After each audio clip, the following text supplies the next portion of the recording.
Welcome to Insight, Purpose and Perspective, where we explore how faith shapes our understanding of life, leadership, and the world around us. Join the conversation as we discuss how to live with purpose, guided by faith. All right. Good evening, everybody. Good evening. Welcome back to Insight, Purpose, and Perspective. First of all, if you haven't already done so, please hit the like button and like and subscribe button. It helps the content get out to more people like yourself.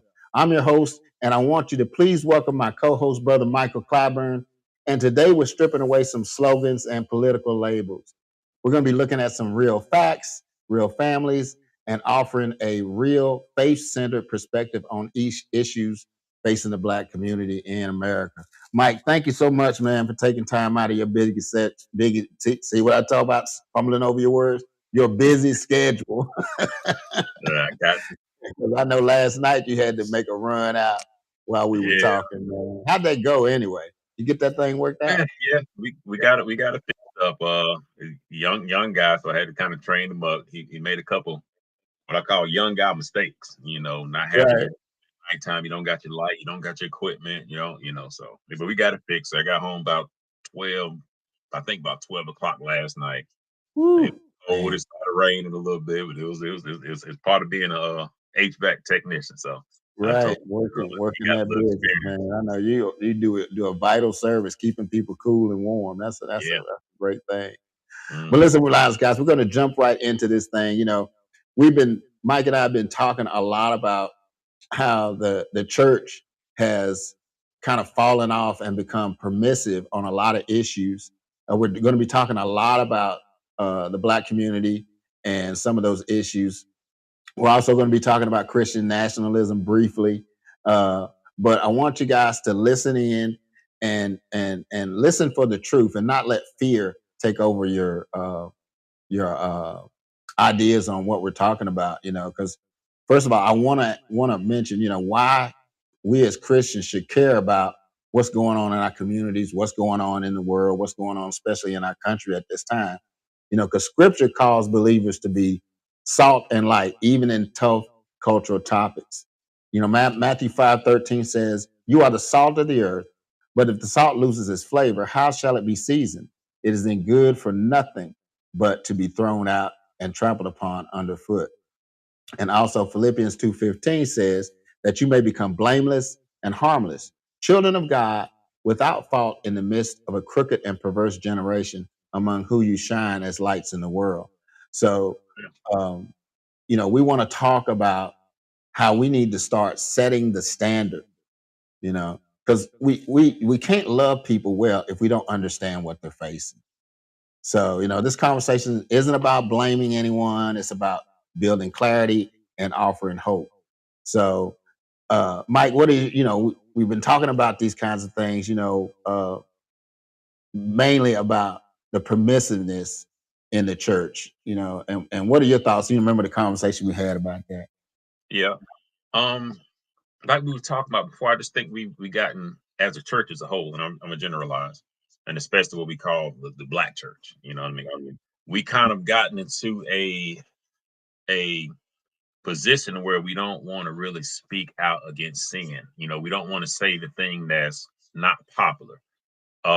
I think we got into a spirit of wanting to be liked not only in the church but by the world. And even though the Bible tells us that faithful are the wounds of a friend, and that the church is the pillar and the ground of the truth, the church should be the place where no matter where we go in the world, when I walk into the church, I should hear the truth. I can be lied to, on social media, I can be lied to on Facebook, I can be lied to by the TV, by media. But when I walk in the church, I need somebody to tell me, hey, the truth. You got something on your face. There's something you need to clean up. And I think as a whole, not all churches, I'm generalizing now, but not all churches, but I think as a whole in the church, we've gotten away from that. And because we've gotten away from that, um, sin is now starting to push its way into the church. Hmm. You know what I mean? And so it's starting to get the foothold. It's certain teachers and doctors in the church that has caused sin to get a good grip inside of the church. And now it's hard to get it out because according to, what they say, everybody in the church is committing sin. So nobody can say nothing about nothing, you know. So, True that. I mean, like the word says, all have fallen short. And hmm thing, I tell people like, one of the issues or one of the things that I see is where you have people who are in the LBGQ ABC mouse community, hmm and and we as Christians have been harsh on some of these people. You know, you can be in that lifestyle and come to church, but our God expects us to change and get better, and it's not right, something immediate; it's from the inside out. right, You right, know, even the way people dress. I think we touched on that. You got people that wear provocative clothing, and that's distracting at the very least, but it hmm causes men and women to have lustful thoughts while they sitting in God's church, which is holy ground. that's right, And I think people have lost their respect for what that is. Going right, into back in the days during the time of Jesus and even before, people went into the temple. They had to have a certain level of respect walking in there because they knew right, God's presence was there. right. You know, And and I think we, I know yeah, Jesus.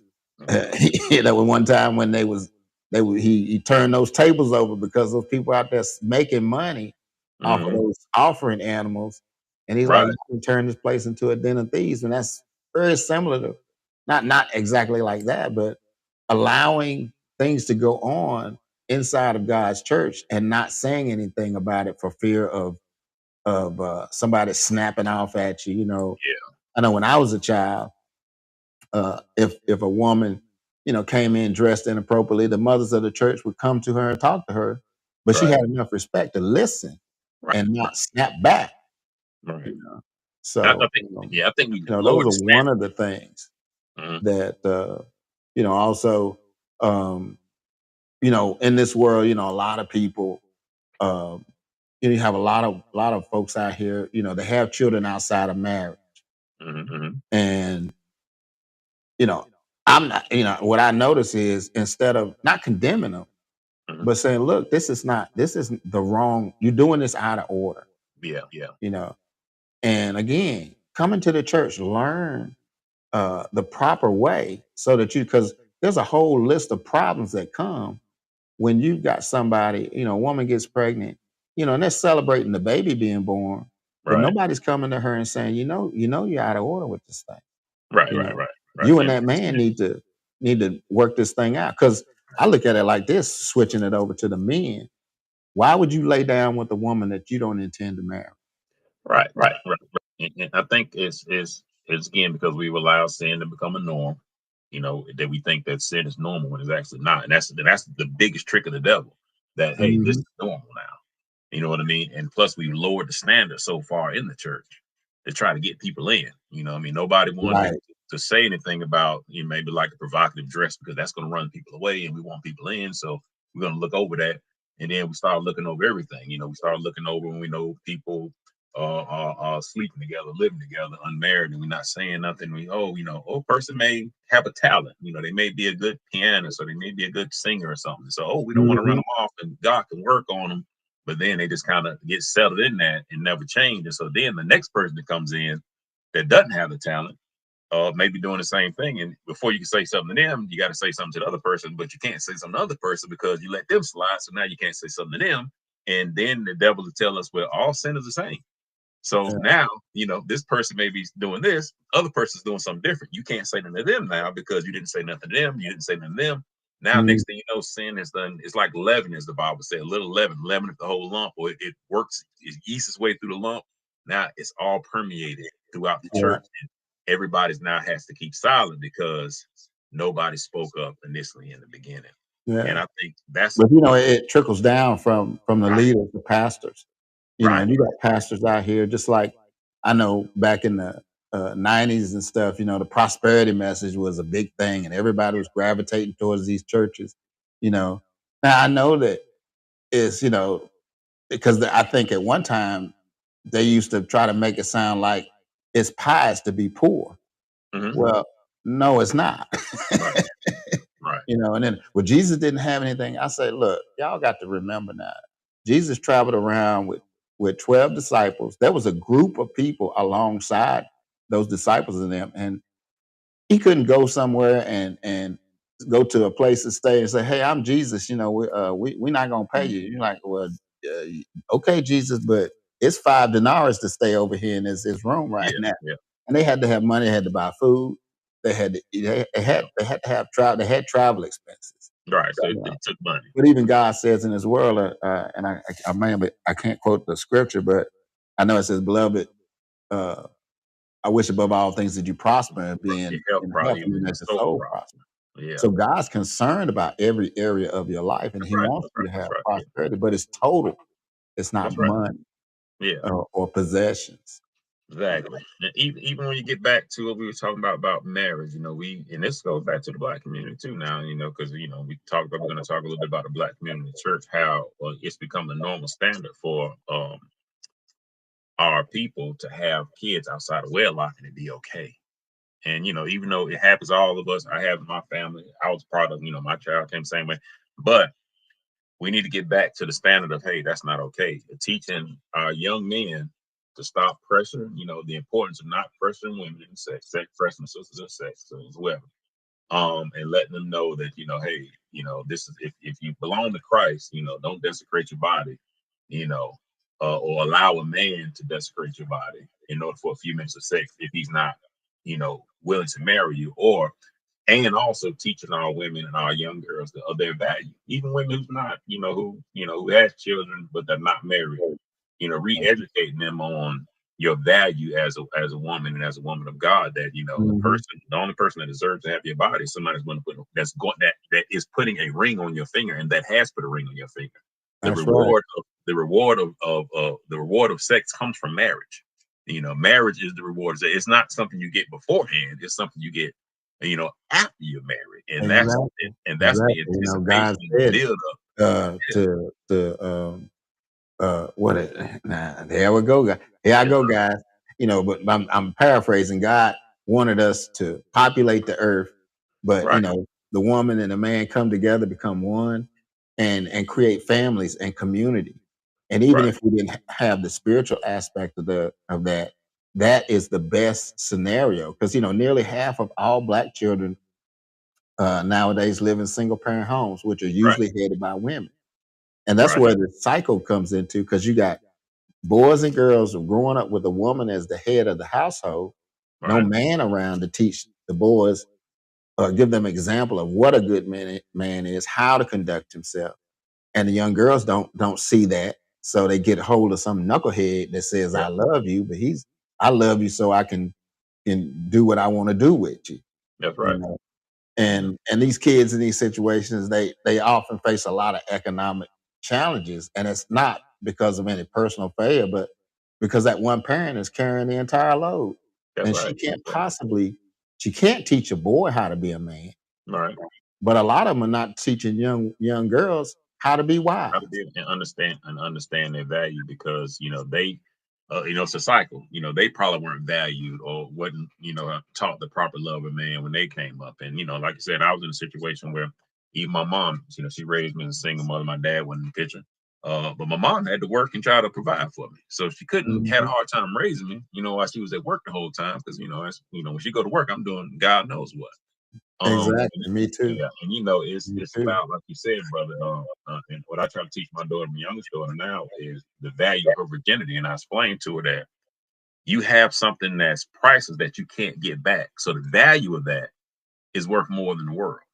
You know what I mean? It's a one time deal. You can't get it back, and the world has kind of turned things around to make it look like it's a shame to hold on to your virginity when it should be Mhm. something that's celebrated in the Bible. It was celebrated. God celebrates the purity. You know what I mean? But the world tells you, oh no, if you hadn't, allowed a man to desecrate your body, oh, you're not cool, you're not hip. And with that pressure coming along in society and schools, it caused a lot of young women to fold onto that, No And instead doubt. of us as parents really explaining to them that, hey, it's not what sex is not what TV make it out to be.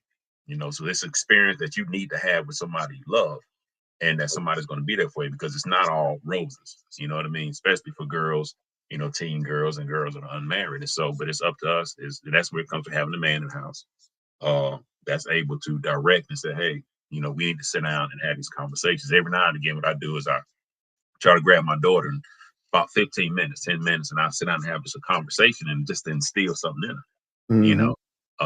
And I'm a firm believer that, just that little bit that I can instill in her when she go out into the world, it'll help her make better decisions. I'm not saying No she's gonna doubt. make, No doubt. no saying she's gonna No, make every I did the perfect same decision. thing with my daughter, and what I told her was two things. The more you give your body away, the less value it has. Yeah, you know.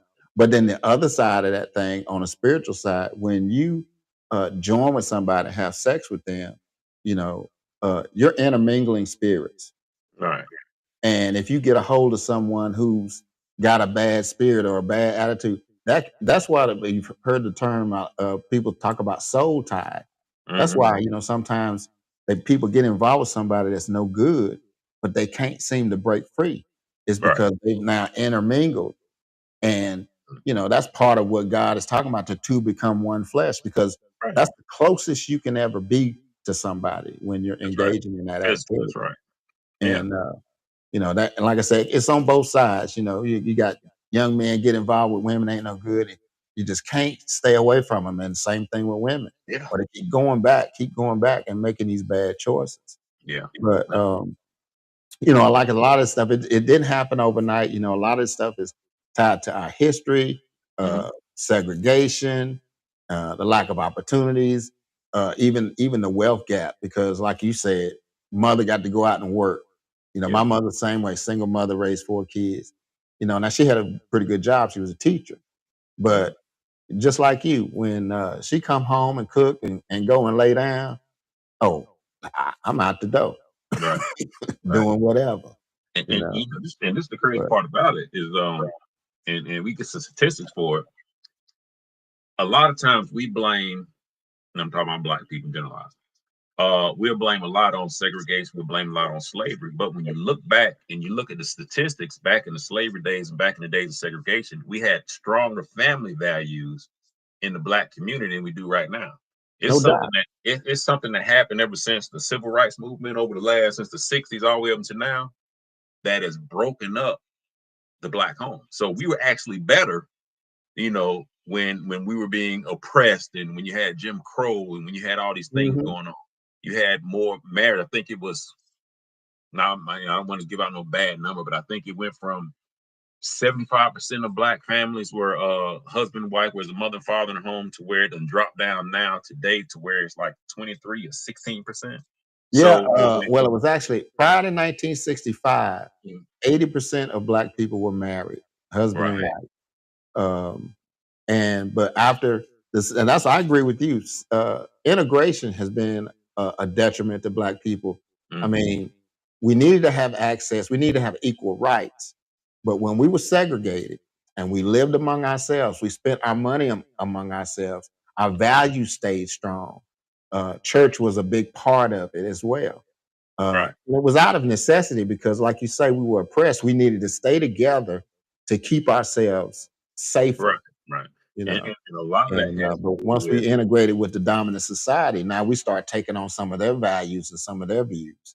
it has a lot to do too with, I think, my opinion is government help. A lot of some when the government started coming in and sort of start subsidizing fathers, in the home with the system of welfare and, pushing the man out the home, prison systems, our culture. I don't want to take a blame on, this mysterious white guy that's sitting on a chair and he's manipulating the whole black community. A lot of this has to do with us, our music, our culture, the things that we support, what we spend our money on, the whole structure and the system of welfare in itself. Even though I know it helps some people, I've benefited from it in the past, my family. But we do see that when in a situation where I've seen in situations where if a person is on welfare or they getting some kind of assistance, if they get a job, they lose their benefits.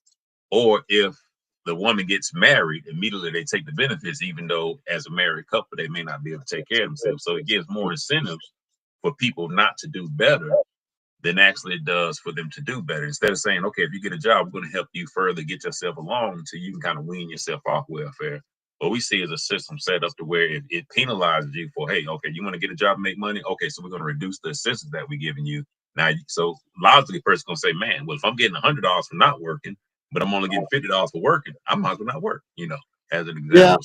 Well, Mike, there's some truth to that, but doing my own research, like I said, um, with the civil rights movement, black men started getting better jobs Mm, and making more money. And while these our sisters were actually getting this assistance, mm, uh, like I said, some truth to what you say, but here's a thought that I throw out. They had plenty of men who were making enough money to raise families, mm, but these black women, because of the feminist movement, mm, which because up till 1965, black women didn't have any problems with their men. But mm, white women grafted them into the feminist movement because they were having whatever perceived problems with their husbands and men, and made black women believe you don't need this man, you can take this assistance. So they rather than cooperate with a black man, they rather stay on this government assistance and right. effectively take men out. Now, I'm not saying it was designed or it was a plot or anything, but Mm. that's part of what happened as well. Because I agree with you that And a big the part of it, a system was lot of, set up to penalize people yeah. And and I think keep a lot of, them I'm sorry. underfoot. Yeah. But there were black men out there who were making the kind of money, start Mm, instead of working in the farms and sharecropping and things, they started coming into the factories and making honest wage, decent wages, and had money to support a right. family. But you had black women who believed they didn't need a black man because the government was taking care of. Mhm. So Right. that's another part of that equation. Yeah. And even with civil rights and like you say with the feminist movement, you had certain groups that kind of piggybacked on civil rights and the movement to kind of help black people get further along.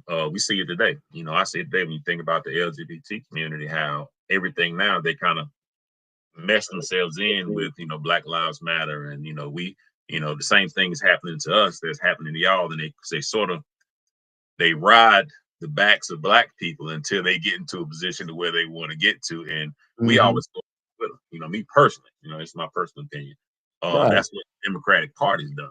I mean, it says, we can vote Democrat. They say, okay, we're going to help blacks. We're going to help blacks. We're going to help blacks. But, we vote them in, they get the black vote. But then you look around and say, okay, over the last 60 years, has black people been doing better or are we doing worse? And we have to look and say, as a people, we're doing worse here in America anyway. No doubt. No doubt. I mean, So in the 40s and 50s, when we were probably the most prosperous as a nation, and that's when the black middle class emerged along with the rest of the middle class. There were plenty of men. And even today, you know, um, what's the statistic? 50% of black men in this country are single and childless. And yeah, 65% of those men live in the middle class. They make enough money uh, to support a family, but only 1 in 4 black women get married nowadays. right.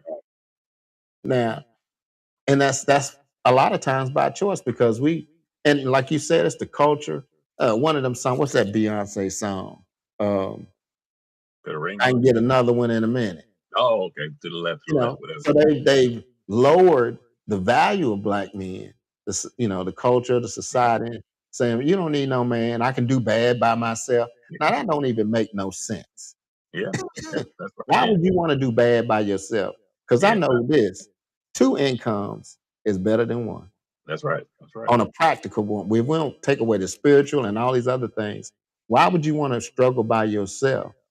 And your children suffer Right. the most because you're not home because you're working. Yeah, and it circles back around to sort of like a rejection of the divine order that God has established. God, regardless of, and I think we spoke about this at Bible study the other day, regardless of what a man brings into the house, the Bible says that the man, especially a man of God, he's the head of the household. God, the Mhm. man is accountable to God, and the woman is accountable to the man. The husband is the head of the house, as Christ is the head of the church. That's what the scriptures say. We see that it's set up in the first institution of humankind. God made Right. Adam, and God set Adam and told Adam what to do, and Adam was to instruct, and Eve was to be his helpmeet. But a lot of times we see now that our culture teaches our women, and it teaches our women to take on the role of the man, and sort of it's not their fault. and No, all it's not all their fault. A lot of it is just a lot of sorry men, sorry black men. I ain't, no doubt. that's going around having these babies and they're not taking care of their kids, and it forces a woman into a role of being the father and the mother. And so when it is time for the woman to get married, it's hard for her to relinquish that place. To say, Mhm. okay, if there's a man here, there's a man of God here now, I can step back into my role. So my wife called getting back into a feminine, and the man can kind of go back in his role. But a lot of times, women, from what I've seen in my experience, they have a hard time relinquishing that. I had to be the man for the last 15, 20 years. So it's hard to say, okay, well, I can let that go. And so you get what they get that strong black woman, moniker on them, when it Right. actually is a woman having survived. You know what I mean? But it's all a product of what's been going on over these last men not being men and stepping up, or. But yeah, but you know what? You talk about that. Let me see. I got a stat here that talks about black poverty rates. Hmm. Let me pull this up, and I want to share this with everybody. Let me blow this up a little bit so we can see it. I'm gonna share my screen right quick. All right. Da, da, da, da, da. Yeah, here we go. So now this is from the 2018 census, so it's a little bit outdated, but Okay. what you can see, it says the family types compared with all of USA. We got percentage of families living in poverty. Now the blue is black, and the gray is the rest of the country. We're almost double as far as percentage of families living in poverty. Then again, we drop down here to married couples. You know, 6.7%. The rest of the country 4.7. Again, it's almost double. Then we got females with no spouse. In the black community, 30% as opposed to 25%. You know, so all of these, and I bring this up because um, let me stop sharing my screen. You know, I bring this up because, like you said, we got so many women out here who, first of all, don't even think that their white counterparts in college are going to college not to get an education. Not that there's anything wrong with that, Hmm. but they're going to find a husband because they know that the men there are going to be Yeah, making the kind of money to give them the lifestyle that they want. I saw that. Yeah. You know, and I I was saw, guilty of this because not even thinking about it when I first said it. I told my daughter, get you an education and so you can get you a good job so you won't need anybody. And right. now I think about that, that was the worst thing I could have said Yeah. because it's being independent. There's nothing wrong with being independent. But what we need to be teaching our kids is you need to be interdependent. I Right. need you, you need me. Right. Together, we can build that family because the family builds stability, Right. uh, the values and we all know that children that grow up in two-parent homes always do better than single-parent homes, whether it Right. was black, white, blue, or indifferent. I saw that. I saw that statistic, and I thought that was interesting. Where it says that the younger white women, this was crazy. You know what I mean? But it's almost mind blowing. But it says that the young white women, when they go to college, they go to college to look for a husband. So by Mhm. the end of their freshman year, it's a big percentage of them that are already engaged.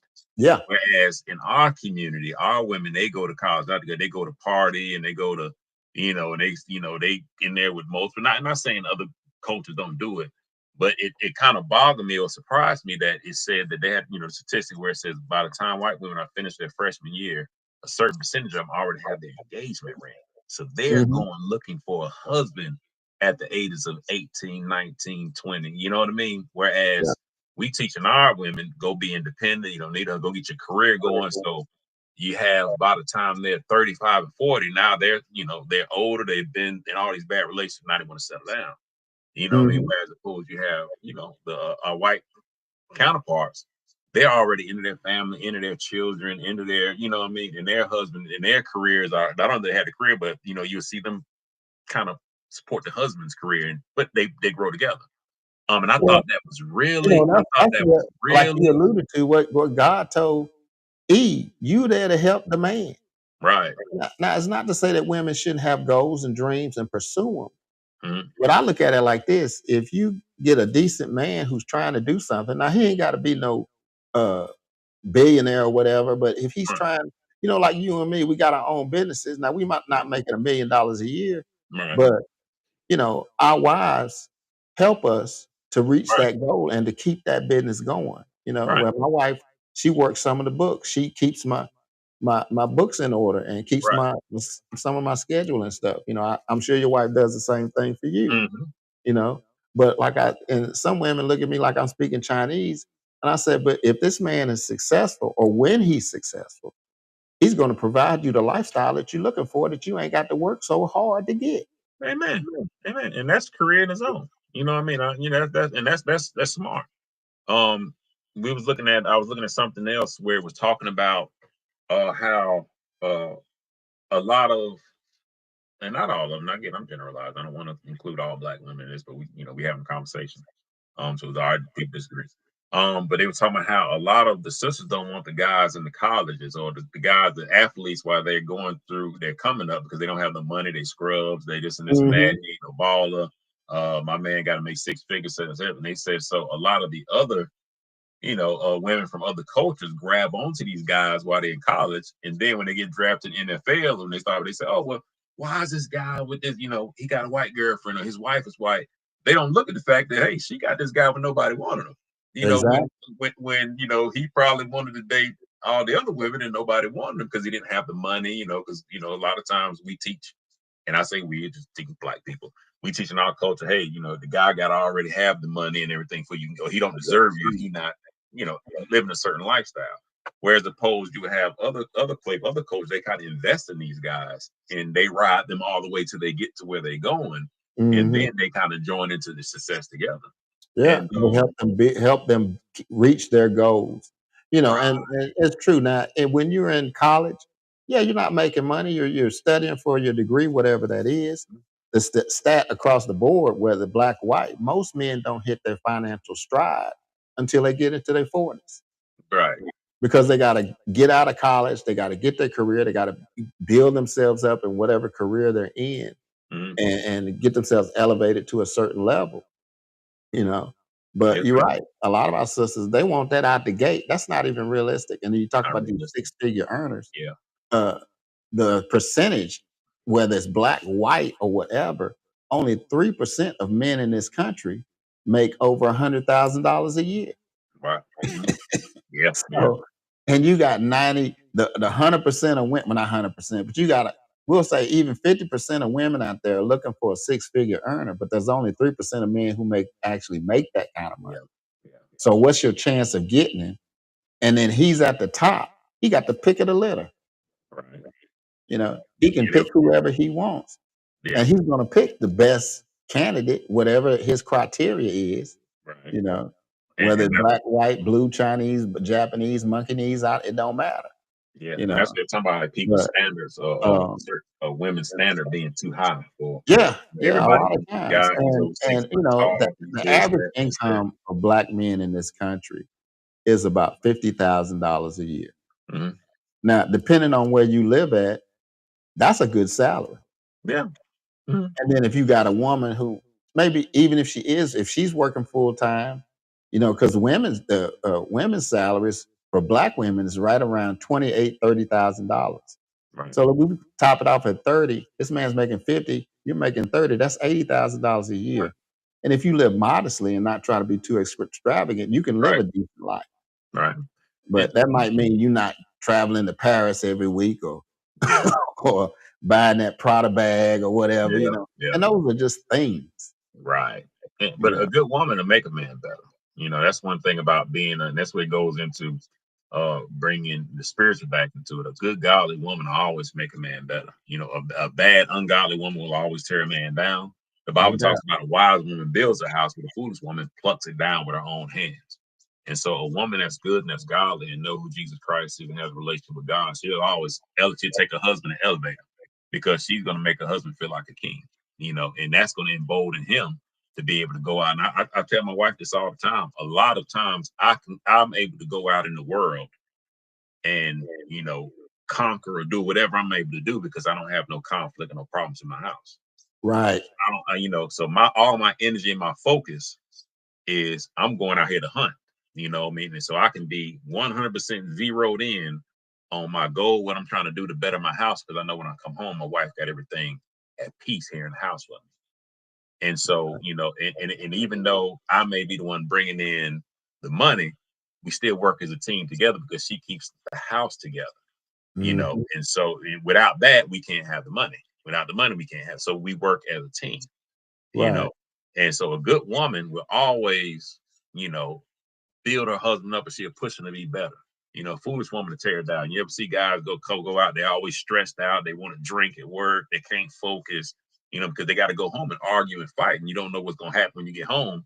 And so you Mhm. can't focus on the outside. So a good woman always make a man better. No doubt, no doubt. I mean, just piggybacking off of that, like you said, um, I think what most men want, especially inside the context of a marriage, is from their woman. They want peace, Yeah. because we go out here and we deal with craziness out Yeah. in this world. And as Christian men, we expect our Christian wives to take their role or their position. Now, that's not a a slight. Bad. You Mm. know, the man has his position, and the wife has hers. And like you said, if y'all are, if we put it in sports, if you playing your position right and I'm playing my position right, we gonna win. We gonna win. And And look, and I and said that's that. the thing, we want to win in the end. That's Just right. like with as far as being a Christian, what we go through in this world, a lot of times we don't have to worry about it because the end of this story, we win. When Jesus We come win. back, everything's gonna be made right. We win. So We that win. gives us the faith and the courage to go through what we're going through. The scriptures say all things work towards the good for those who love the Lord and call His That's right. purpose.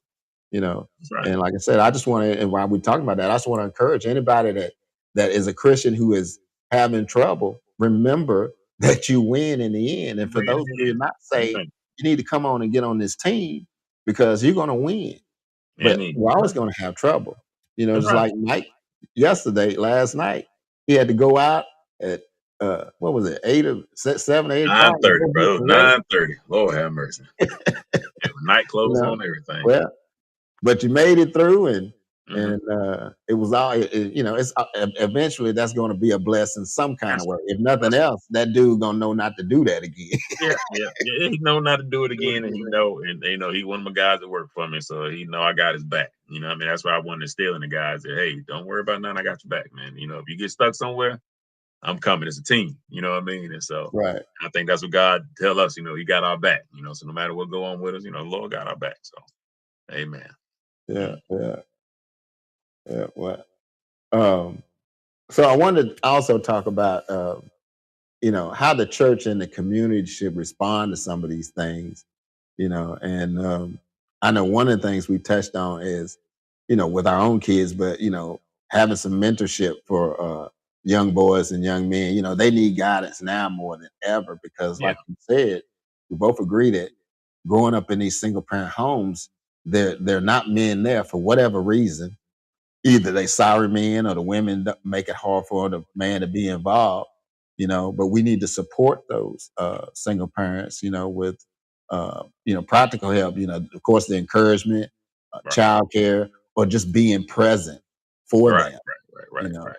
Right. I and got it's not like I'm suggesting you go get a single woman and try to be a husband to her or anything like that. But Mhm. there was a time when getting involved with a woman with kids, that was an honorable thing. Yeah. But a Mhm. lot of times now, stepfathers, because I'm a stepfather, Mhm. it's a thankless job sometimes. Because sometimes you have problems with these kids, and what's the first thing you're gonna hear? Well, you're not my daddy. Okay, I'm not your daddy, but you in my house, drinking my water, eating my food, uh, using all the stuff in here. I mean, a little thank you. Hey, dad, stepdad. Sure, it's nice to have these lights on. I love being able to read. Yeah. I sure like drinking this water. Amen. Free water. Amen. And I tell you what, I got blessed that where I got three amazing ones where they just instinctively, because of what their mothers taught them, they were instinctively respectful, and they really honor me, and they appreciate what we do. And And that's true. I think that uh especially with, like I say, I speak about my experience as growing up in a single mother, my mother being single. She was married, of course. I had a stepfather too.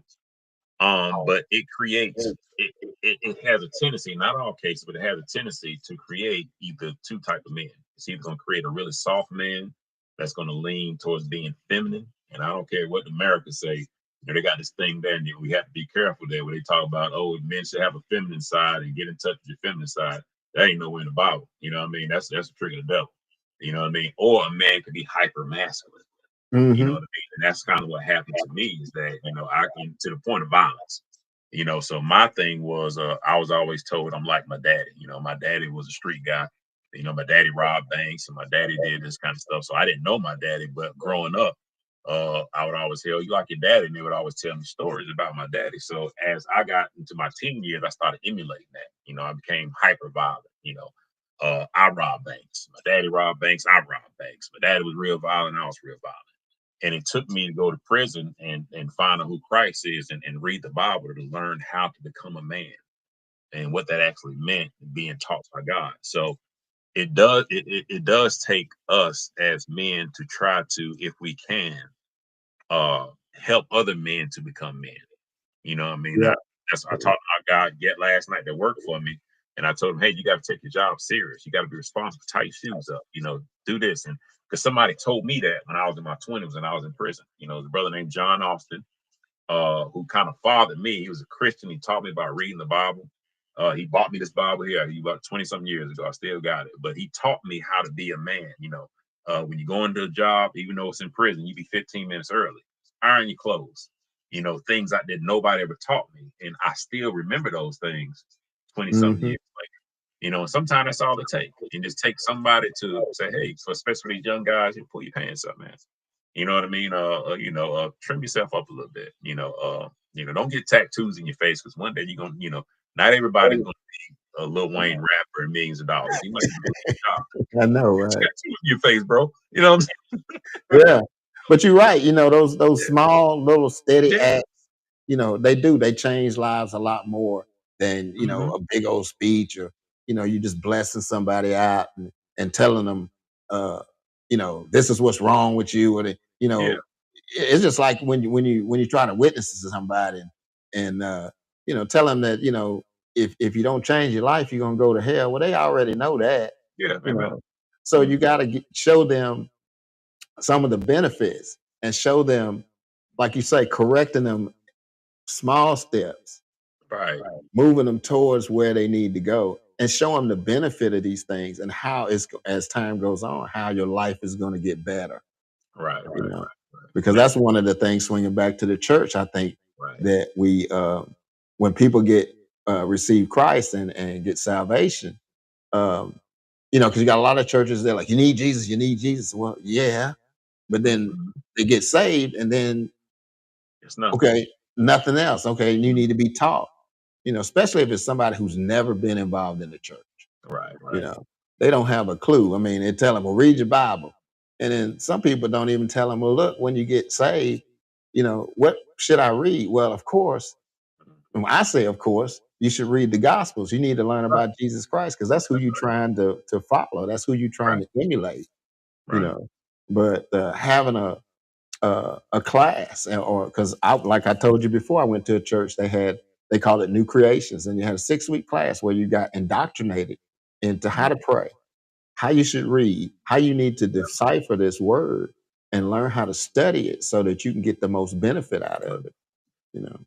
And you need to have a system to where you can walk with somebody. When I mean by walk with them, you kind of show them about being a Christian. Okay, come on, let's go out. Let's go out Right. and let's, the Bible talks about rising up early, teaching them the commandments of God. When you sit down, when you get up, when you walk by the way. And that's what a lot of the younger guys, in my experience, they need. Not only tell them about Christ, not only help them get saved, not only give them some good advice, but then help them out. Okay, if I tell you, I mean, this is just an example. If I tell a guy, hey, man, pull your pants up, get the right size pants, then maybe I need to say, brother, let me take you and buy you a pair of pants and see how you like these. See how you like these fit. This fit right here. See how you Right. like this look. You know what I mean? And so not only giving advice, but also lending a helping hand with it. You know, I mean, that goes a long way. And I think as the church as a whole, we need to do more of that. You know, I was looking today on my way to church this morning. I looked at just our block, the quarter-mile street that our church is on. It's like 6 or 7 churches in that block right there. Yeah. You know, but the community around us, you know, you don't see the effect that a church should have. That many churches per square block, per block. You Mm-hmm. don't see the effect of it in our community around that church. It's still Right. drug ridden. It's still, you know, and I'm like, man, and I don't know why it never crossed my mind to this morning where I drove past and I said, there's a church right here, church right here, it's a church right here, church right here. Imagine we get together. How many of us, and you know, this is not a slight on no churches or nothing like that. How many of us have places where, you know, the homeless can sleep, you know, at nighttime when it's raining and cold, you know. Right. And again, I don't know the inward dynamics, so this is me just thinking and talking, but I just think that our churches should have more of an impact in the community. We should take some of our resources, you know, what we got, and it should come. It has to come back outside the church. And I think what's happened is, to be short about it, the world has taught us to shut up and be Christians in your building. Mm-hmm. So we all run into the building and be Christians, but we come out, we don't say nothing. We go to work, we kind of quiet, you know. Don't talk about your faith at work. Don't talk about faith in politics. And so they pushed us all y'all Christians, get up into the church. We don't want to hear that out here, you know. And now that the devil done conquered everything around the church, you know, the devil's saying now is okay. I didn't shut y'all up. I got the whole community. Everything out here is mine. So now I'm gonna push my way up in the church now. So now we see him coming in and starting to say, hey, y'all can't do that. You need to accept me. You know, a man can come into church dressed as a full-blown woman and say, hey, I want to preach. You know what I mean? So now, but what happened is they done pushed us outside of the world and told us to shut up out there. And so we did for a long time. We went in our little churches and we did our little church thing together. But now they on the inside now. They're pushing their way in. And now we like, oh, whoa, what do we do? You know, so I think it's time for Christians, man, to start back standing up and say, hey, who said I can't talk about my faith in politics? I'm gonna vote for whoever's standing on the Bible. You know, I'm gonna lay the Bible down You know, and I'm gonna see what this one's and saying. I'm glad you bring that up because, you know, we're gonna briefly touch on you know, Charlie Kirk was murdered a while back, and you know, a lot of people, I don't think that they really understood what he was, what he stood for, you know, because they throw out this term Christian nationalist. Yeah. And you know, the critics define Christian nationalists as a Christian pushing their faith into government or claiming the US has a special covenant with God. But people who support Christian involvement, like what you're talking about, is believers applying God's word to every area of life, including politics. Like you said, we want people in office who believe God, who believe in that word, and it governs how they are going to vote and run the government. Right. You know, That's right. uh, That's right. you know, And Charlie Kirk talked a lot of stuff about crime, poverty, and especially government policy. You know, but you know what he said about himself was because he never accepted that title. He said he saw himself speaking with biblical values, and that's what we need, regardless of what you feel about him. The issues that he talked about are real and they're worth examining. That's And right. That's right. you know, that's where we're going to kind of bring this to a close, guys, and we're going to go into deeper detail next Sunday, talking about Christian nationalism, Charlie Kirk, and what it means as Christians to really be involved in our communities and in our neighborhoods and at the state and national level. If the church stood up and set the standard and said unashamedly, this is what the truth is, and stood behind it and didn't back away, I think we would have more effect than we're seeing today. Amen. Yeah. But again, guys, I appreciate you coming on and listening in. If you again, if you have not already done so, please make sure you hit a like, subscribe, and a notification bell so that you will see when I upload new content. Mike is going to be coming back with us again. We're going to have another conversation again about Charlie Kirk and Christian nationalism. But until next time, stay anchored in truth, grounded in grace, and courageous in faith. May God bless you. I'm Deacon Joe Bumber with Brother Michael Clyburn, and this has been Insight, Purpose, and Perspective. All right. All right.